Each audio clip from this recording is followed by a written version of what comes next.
Ce programme vous est présenté par Mobilis. Mobilis, sponsor officiel et partenaire exclusif de l'équipe nationale et de la Fédération algérienne de football.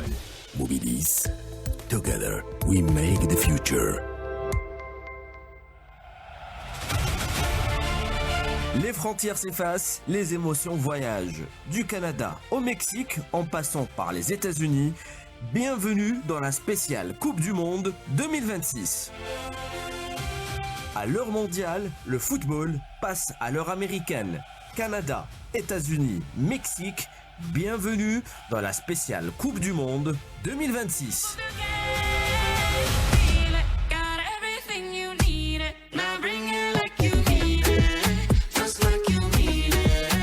13h01 sur les ondes d'Alger Chien 3, mesdames, messieurs, bonjour, 38e et dernier jour de ce mondial 2026 et c'est le jour J, la finale de la Coupe du Monde, les champions du monde en titre, les Argentins face aux Espagnols qui, du capitaine Lionel Messi ou du capitaine espagnol Rodri soulèvera le titre mondial, on le saura ce soir. Et on sait déjà qui a terminé à la 3e place de cette Coupe du Monde, de cette édition du Mondial 2026. L'Angleterre, dans un match époustouflant, s'est imposée 6-4 face à l'équipe de France pour la dernière de Didier Deschamps.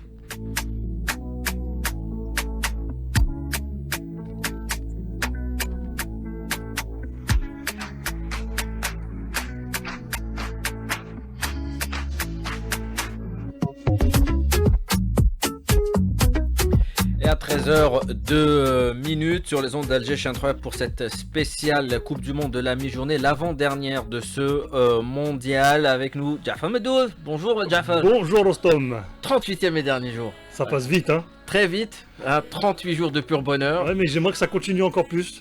Oui. Plus de matchs, encore du rêve, du spectacle et de l'émotion. Oui, il y en a qui sont pas d'accord avec vous derrière la vitre. Si, ils sont d'accord. Mais si, vive le sport, vive le foot. Pour ce mondial 2026, donc, qui avait débuté le 11 juin et qui se termine aujourd'hui le 19 juillet avec ce match d'ouverture, rappelez-vous, Mexique-Afrique du Sud. Et aujourd'hui, c'est la finale. Les champions du monde, l'Argentine face aux champions d'Europe, les Espagnols. Et on va rester avec vous, Jafar Medouz, puisque vous avez fait la présentation du premier finaliste de ce mondial, l'Argentine, les champions du monde en titre.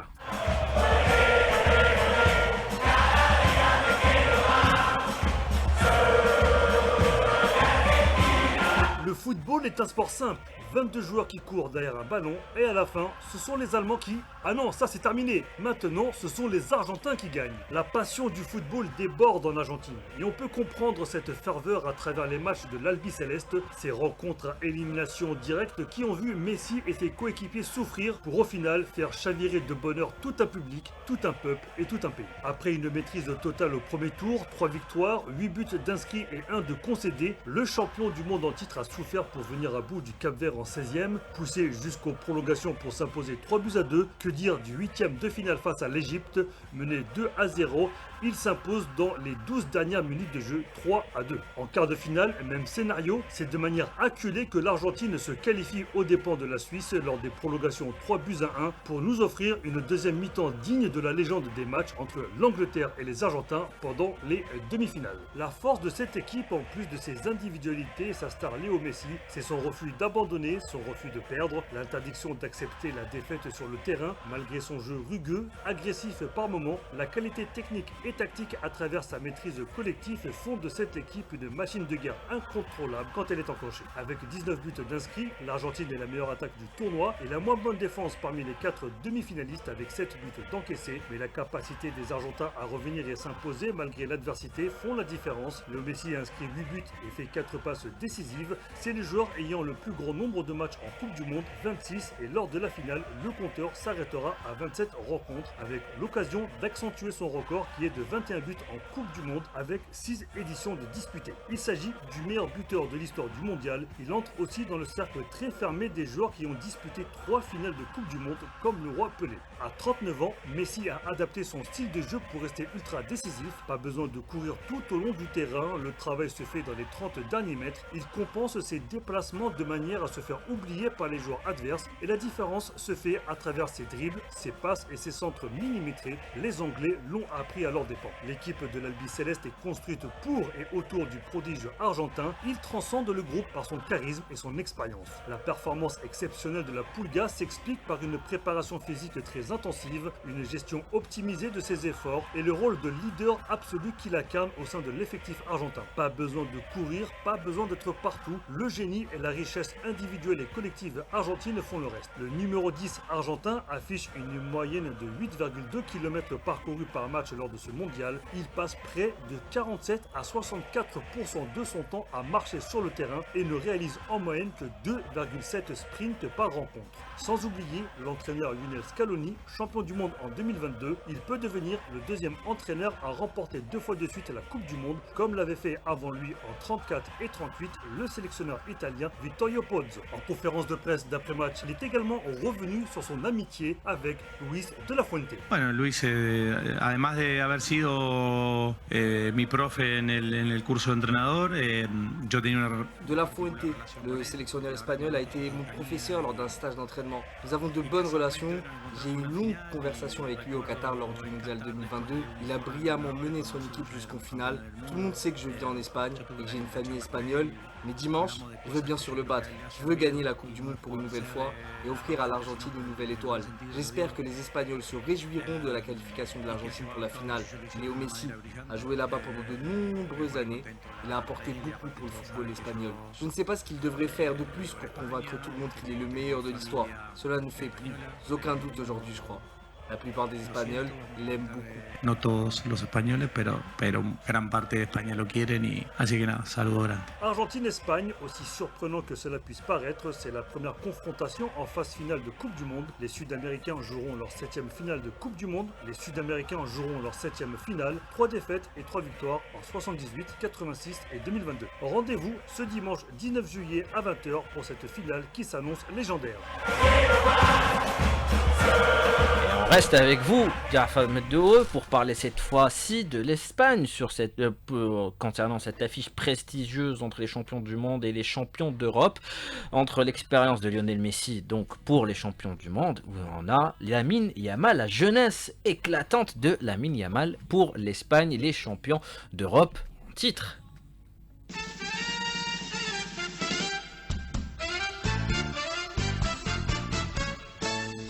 Entre flores, fandanguillo y alegría.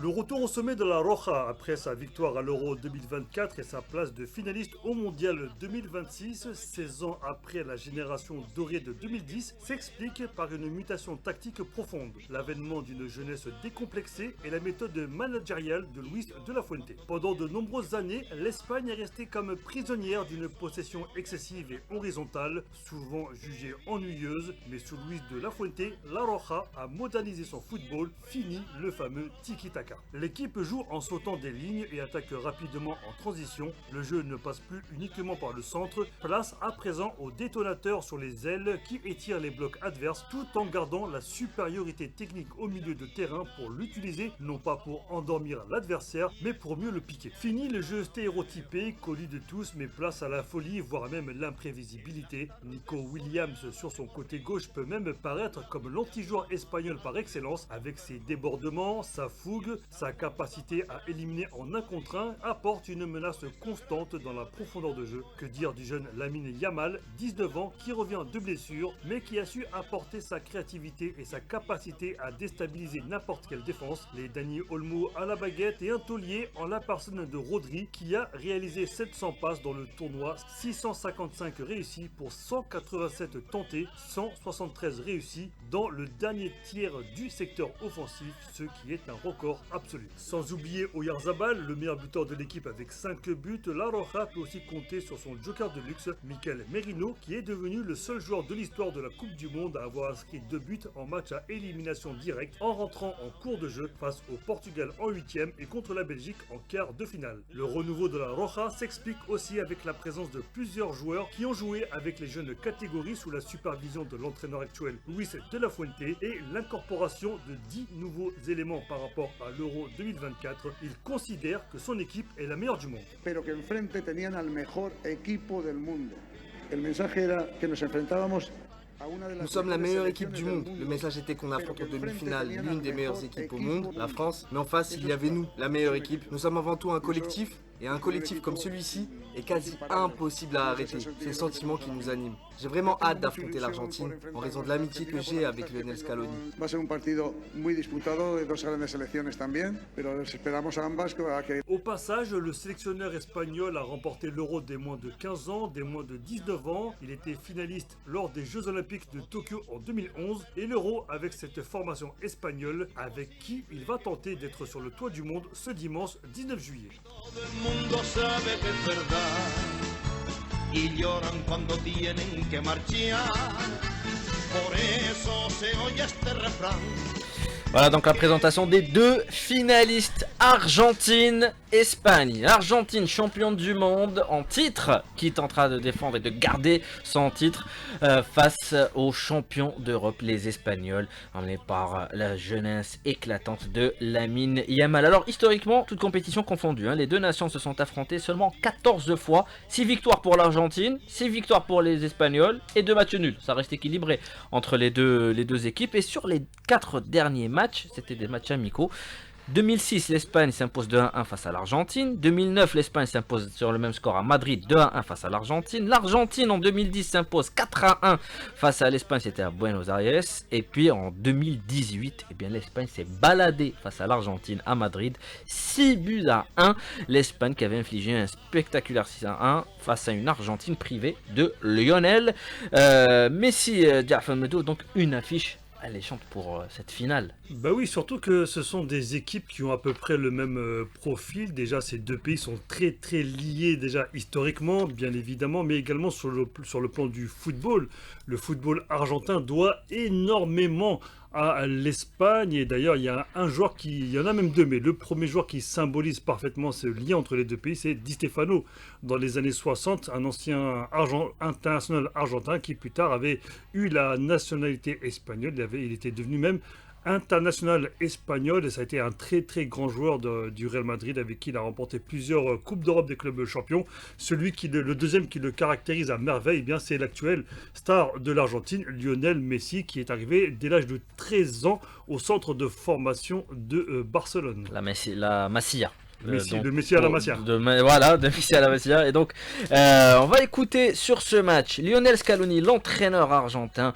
C'était hier en conférence de presse. Nous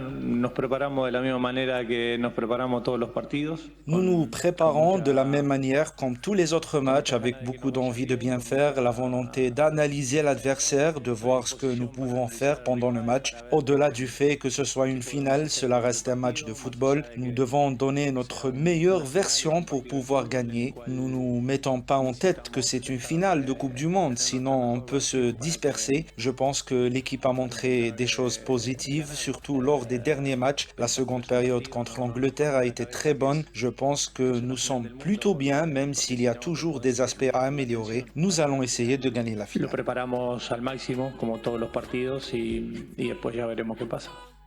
Et le sélectionneur argentin Lionel Scaloni qui a aussi rappelé que l'une des grosses motivations des joueurs et le staff est l'engouement qu'il y a derrière cette sélection argentine. Somos un equipo bastante conocido, ya que la gente sabe cómo. Tu vois ton peuple fêter, tu vois leur bonheur, ça te touche et c'est impossible de ne pas être ému. Au final, je l'ai déjà dit, on joue pour eux, on joue pour notre peuple, pour nos familles, pour tous ceux qui attendent de voir la sélection. Nous avons retrouvé quelque chose de très précieux à mes yeux, voir les gens devant la télé avec le maillot de l'Argentine. Comment ne pas être ému? Y eso era una cábala que teníamos, pero se rompía y ya no tengo más ninguna. Et la sélection albicéleste possède déjà, je le rappelle, le palmarès, 3 Coupes du Monde, 78, 86, 2022, 16 Copa América. Et en cas de victoire, l'Argentine décrocherait un 4e titre mondial et rejoindrait l'Allemagne avec 4 étoiles. Et surtout, elle deviendrait seulement la 3e nation de l'histoire à conserver sa couronne mondiale après l'Italie entre 34 et 38 et le Brésil de 58 et dans les éditions 58 et 62. Ils ont failli le faire en 90 après avoir remporté l'édition de 1986 et en 90 ils l'ont perdu. Est-ce que Messi aura cette chance contrairement à Diego Armando Maradona? Bah, ça va être, c'est faisable largement, bien évidemment, mais c'est difficile de chercher à savoir qui est le favori. C'est vraiment deux équipes similaires. Ce sont deux équipes presque jumelles dans l'état d'esprit, dans son ADN, dans son approche des rencontres. Deux équipes qui aiment avoir la conservation du ballon, deux équipes très fortes dans la transition de balle, dans le repli défensif, dans également le pressing. Donc, vraiment, j'ai hâte de voir qui aura la maîtrise du ballon durant cette rencontre. Déjà, c'est quelque chose qu'il faudra suivre de très très près. Et on va parler de la Roja juste après une petite courte page de pub à 13h15. Ce programme vous est présenté par Mobilis. Mobilis, sponsor officiel et partenaire exclusif de l'équipe nationale et de la Fédération algérienne de football. Mobilis. Together, we make the future.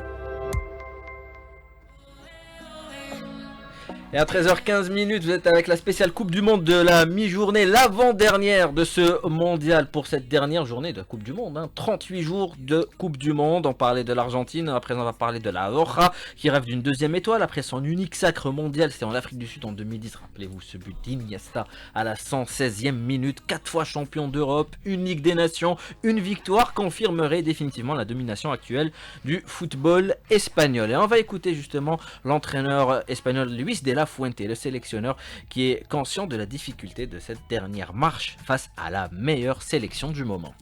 Je vous l'ai dit l'autre jour, je ne suis pas un grand adepte des formules toutes faites. À mes yeux, le plus important est d'être en position de gagner, d'atteindre une finale. Je vais même vous faire une confidence et tout le monde l'entendra. Je signerai tout de suite pour jouer chaque année une finale de Coupe du Monde, même si cela signifiait de la perdre. Oui, simplement avoir la possibilité de disputer une finale. Voilà ce que représente une finale de Coupe du Monde. Un moment exceptionnel. Et comme je viens de le dire, avoir l'opportunité de se battre pour remporter le titre. Nous allons donc profiter pleinement de cet instant avec nos armes et nos qualités, tout en essayant de neutraliser notre adversaire qui est une immense équipe. C'est une sélection exceptionnelle qui affiche une trajectoire remarquable depuis 8 ou 10 ans, depuis que Léo en est le leader. Nous allons jouer cette finale avec cette conviction, savourer le moment, rester fidèle à notre identité et nous donner les meilleures chances de rivaliser pour décrocher la victoire. Et c'est vrai que c'est un véritable duel des deux coachs ce soir entre Scaloni et Luis de la Fuente. Il a une belle histoire, Luis de la Fuente. Il a été viré en division 3, c'était il y a plus de 13 ans.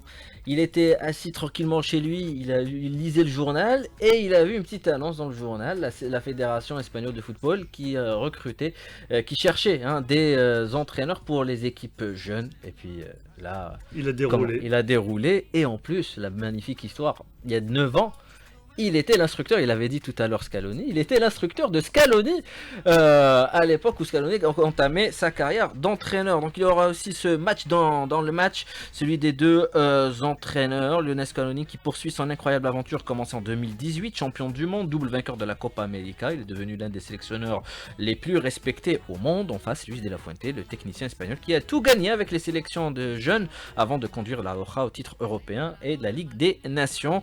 Et nous avons demandé justement au technicien algérien Moustapha Biskri de donner son avis sur ce duel entre les deux sélections. Et il répondait aux questions de Sofiane Mohamed Belkbir. Scaloni, il a vécu beaucoup, je crois, en Espagne, donc il a dans le sang le jeu espagnol ou la formation espagnole. La Fuente, c'était pratiquement l'encadreur de ce dernier. Donc, ils connaissent tous les deux, connaissent les clés du football espagnol. Maintenant, c'est l'analyse profonde et je dirais tout simplement que Scaloni a quand même, depuis plus de 6 ans, C'est-à-dire les 4 années, il est passé, mais 2 ans avant, je crois qu'il a pris l'équipe d'Argentine. Il a fait d'excellents résultats, la Copa América, la Coupe du Monde. Il a gardé 18 joueurs qui étaient dans la dernière édition. Donc, c'est l'élève et le maître maintenant, et je crois qu'ils sont à égalité. Et il a évoqué les 18 joueurs qui étaient lors de la précédente Coupe du Monde du côté de l'Argentine. Sur les 11 titulaire lors de la finale de 2022 face à la France. Il y a un seul qui manque à l'appel, c'est Ángel Di María qui avait pris sa retraite internationale. Donc le rendez-vous est fixé au MetLife Stadium de New Jersey à New York. On est impatient que la rencontre débute, hein, Jafar. Ça sera à 20h, on est vraiment impatient pour voir surtout de quelle manière va terminer Lionel Messi. Alors ça sera, ce qui est sûr, son dernier match de Coupe du Monde. Il n'a pas dit qu'il arrêtait, qu'il mettait un terme à sa carrière de footballeur de manière définitive. On va le savoir s'il va continuer avec son club de l'Inter Miami aux États-Unis. Mais il faut savoir qu'il détient des records extraordinaires, même si le record de meilleur buteur de l'histoire de la Coupe du Monde qu'il détenait juste avant l'entame entre la France et l'Angleterre, il a été battu son record. Il était de 21 buts en faveur de l'Argentin Lionel Messi, mais Kylian Mbappé en a décidé autrement. Il a inscrit un doublé hier, ce qui fait que pour le moment, Kylian Mbappé, l'attaquant de l'équipe de France, est le meilleur buteur de l'histoire de la Coupe du Monde. En 3 éditions, il a marqué 22 buts. En 22 matchs. En 22 matchs, donc c'est parfait. Un but par match. Un but par match. Pour Lionel Messi, il en est pour le moment à 21 buts. En 33 matchs de jouer sur 6 éditions. La première, c'était en 2006. Il va conclure donc 20 ans après, en 2026. On verra s'il pourra au minimum rejoindre Kylian Mbappé avec 22 buts. Ça sera probablement l'un des enjeux majeurs à titre individuel pour Lionel Messi, qui voudra bien sûr continuer à inscrire, à marquer l'histoire de manière exceptionnelle, même si Mbappé est plus jeune et que lui aura l'occasion, si tout va bien pour lui, de jouer d'autres Coupes du Monde. Il faut aussi savoir qu'il est le meilleur passeur de ce tournoi pour l'instant, Lionel Messi. Et en tout, en Coupe du Monde, c'est plus de 12 passes qu'il a fait depuis 2006 à 2026. Et justement, vous parlez de Messi, vous parlez de cette finale importante pour lui qui pourrait être son dernier match en Coupe du Monde avec l'Albi Céleste. Eh bien, on va l'écouter sur cette finale. Lionel et Messi. La pression, nous l'avons toujours intégrée, et je crois que nous n'y pensons jamais vraiment. Nous l'acceptons comme quelque chose de naturel qui fait partie du jeu, du plaisir de jouer, de la compétition. Au fond, nous sommes un groupe compétitif qui aime gagner, mais en gardant à l'esprit qu'il s'agit d'un sport collectif, où l'adversaire joue lui aussi, et où l'on ne peut pas gagner à tous les coups, forcément. Depuis que je suis tout petit, j'ai appris et compris qu'on perd le plus souvent qu'on ne gagne. Et je pense que cela m'a aussi permis de grandir en tant qu'homme comme en tant que joueur. Et on poursuit avec Léo Messi qui bat tous les records. Il faut savoir qu'il a 205 sélections avec l'Albi Céleste pour 125 buts d'inscrits. Et sa première sélection, croyez-moi qu'elle ne s'est pas très bien passée pour la Pulga, puisque c'était le 17 août 2005 en Hongrie, lors d'un match amical contre les Hongrois. Il est entré en cours de jeu, il avait 18 ans, à la 63e minute de jeu.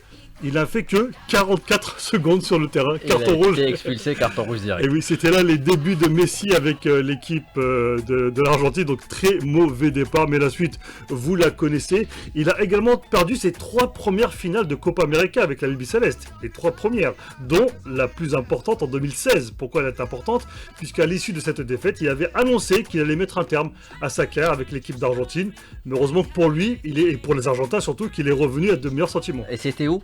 Aux États-Unis. Au MetLife Stadium. Au même stade où il jouera la finale ce soir, 10 ans après. Comme quoi, le destin est vraiment incroyable pour ce joueur. Et son premier but inscrit avec l'Albi Céleste, c'était le 1er mars 2026, avant la Coupe du Monde 2006 en Allemagne. Donc, il avait marqué contre la Croatie pour une victoire de 3-2 face aux Croates. Il faut aussi rappeler la Copa América qu'il avait remportée, il en a gagné 2.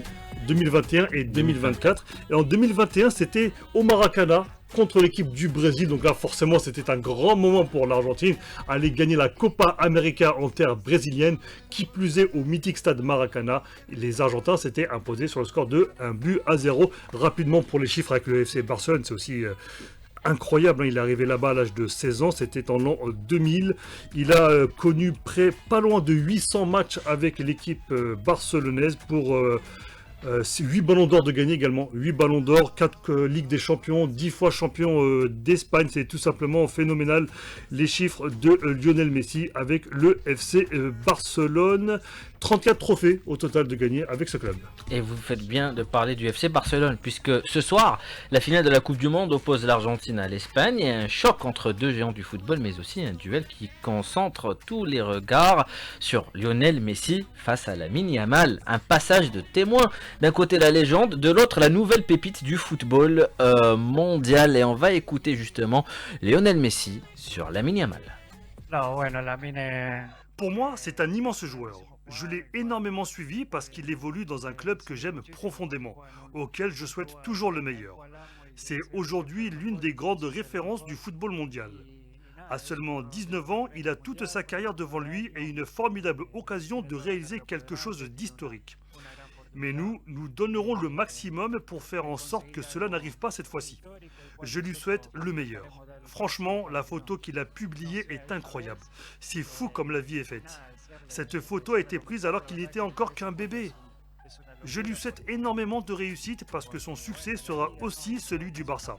Quant à nous, nous allons tout faire pour livrer un grand match afin qu'il ne puisse pas exprimer la meilleure version de lui-même, même si ce sera très difficile. Su mejor versión, aunque es difícil. Et une ville cristallise particulièrement cette opposition, c'est Barcelone. C'est là que Messi est devenu une icône et que Lamine Yamal poursuit aujourd'hui son ascension. Et il a parlé, Lionel Messi, de Lamine Yamal. Je l'ai connu quand il était bébé. On a tous vu cette photo en 2007. C'était lors d'une campagne menée par l'UNICEF, qui était à l'époque un des sponsors du FC Barcelone. Et Messi, on a vu qu'il donnait le bain à Lamine Yamal. Et ironie du sort, l'histoire, le hasard fait que 19 ans plus tard, il se retrouve en finale de Coupe du Monde sur le terrain pour peut-être un titre de champion du monde, soit pour un nouveau titre pour Lionel Messi ou pour Lamine Yamal. Voilà donc ce qu'on pouvait dire sur cette finale du Mondial 2026 entre l'Argentine et l'Espagne à partir de 20h au MetLife Stadium. Rapidement, une revue de presse rapide pour la une du journal Marca de ce dimanche. Le titre principal, Diego El Dia hay que darle una hermanita. Le jour est venu, il faut lui donner une petite sœur. Le quotidien qui exhorte la Roja à décrocher la deuxième étoile de son histoire. As, el maestro frente a su heredero, le maître face à son héritier. Entre Lionel Messi et Lamine Yamal. Mundo Deportivo qui dit cita con la historia, rendez-vous avec l'histoire. Et la finalissima du côté argentin, eh bien l'union sacrée, le mysticisme. Ole qui dit por la historia, por Leo, por nosotros, pour l'histoire, pour Léo et pour nous. La Nación, el día más largo, le jour le plus long pour les Argentins qui attendent impatiemment cette finale de Coupe du Monde. Et puis le journal Clarin, una nación detrás de un sueño, une nation derrière un rêve.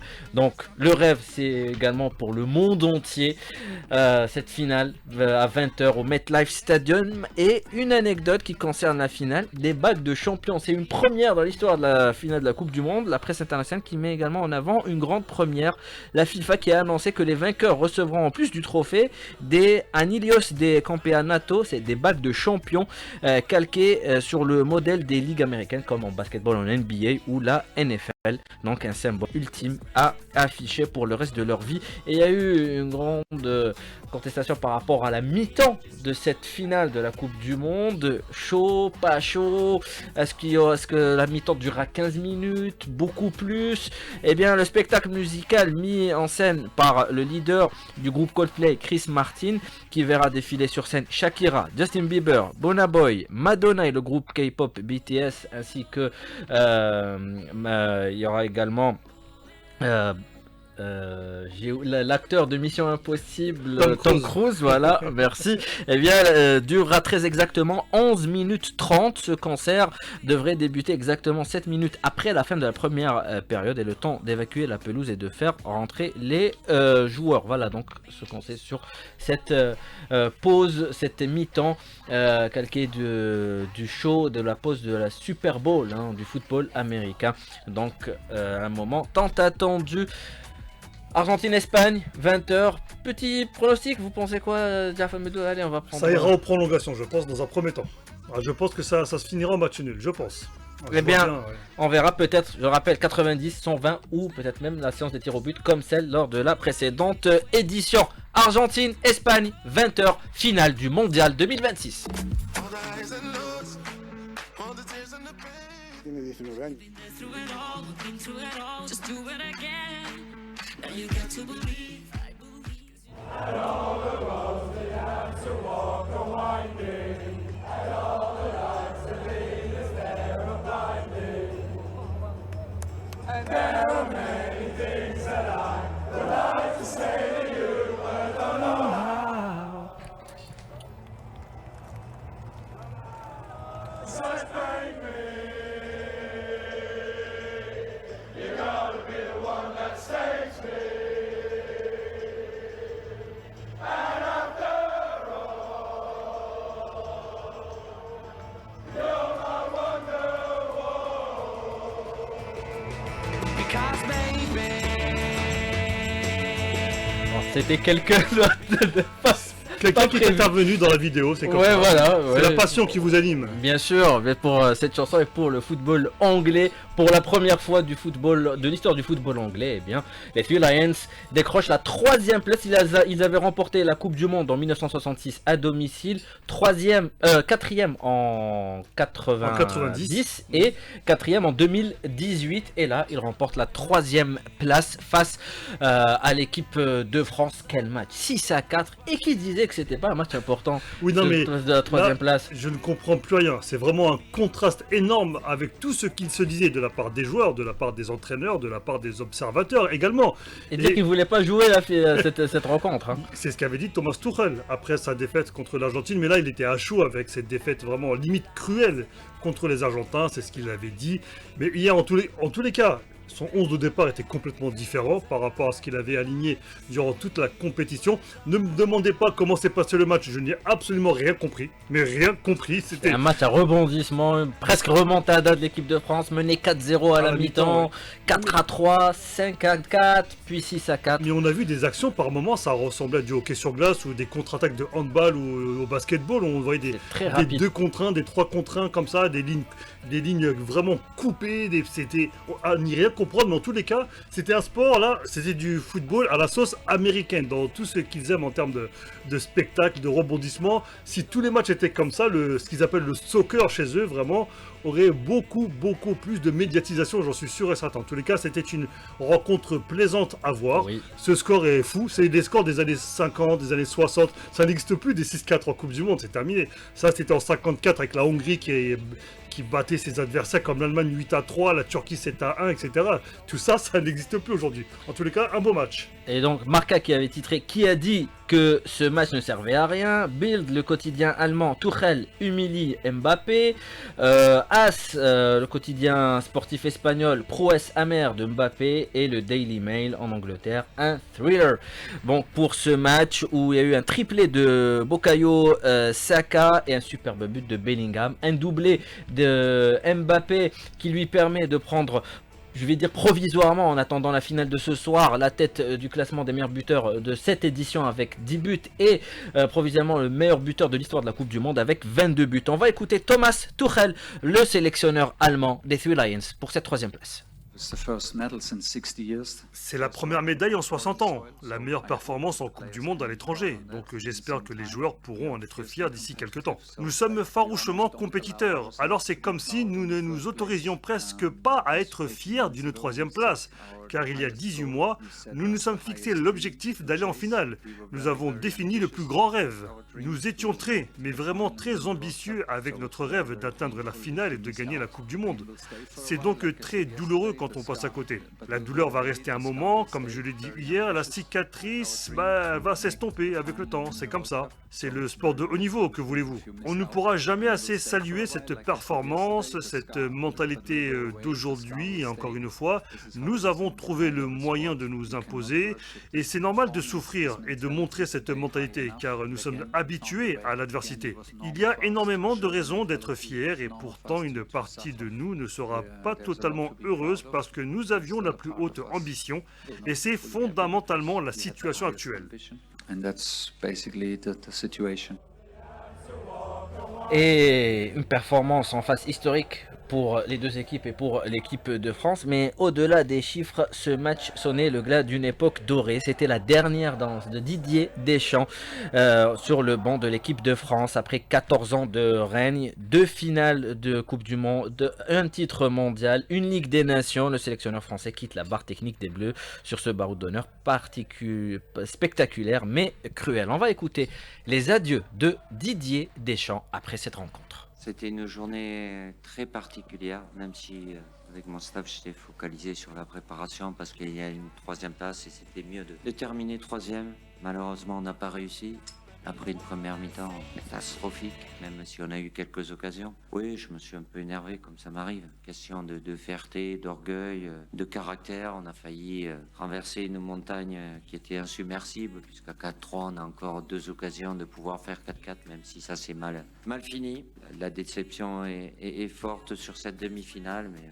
Je le répète, on est tombé sur une équipe meilleure que nous. Là, je ne vais pas pleurer devant vous. Vous le savez, c'est la fin de quelque chose qui a représenté ce qu'il y a de plus beau. C'est tout le mal que je leur souhaite et à l'équipe de France, qu'elle puisse se maintenir tout là-haut et connaître de nouveaux succès. Et voilà, c'est fini.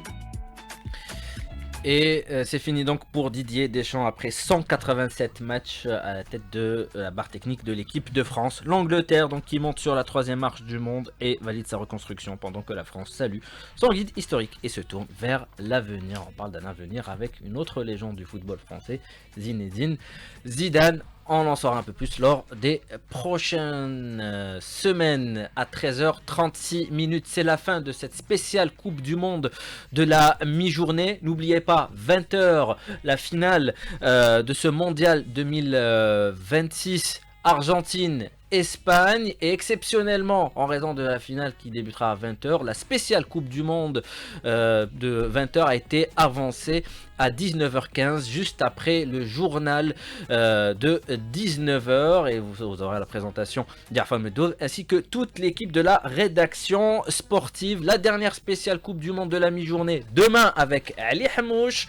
Et le débrief pour une dernière spéciale Coupe du Monde, ça sera demain également, à partir de 20h avec vous, Arfan Medov. Quant à moi, je vous dis... très bonne journée, très bon après-midi. Je remercie toute l'équipe derrière la vitre avec Amine à la technique, Hicham à la réalisation, au streaming il y avait Riyad et également Hicham à la régie. 13h37 minutes. Très bon après-midi à tous sur Algéchien 3.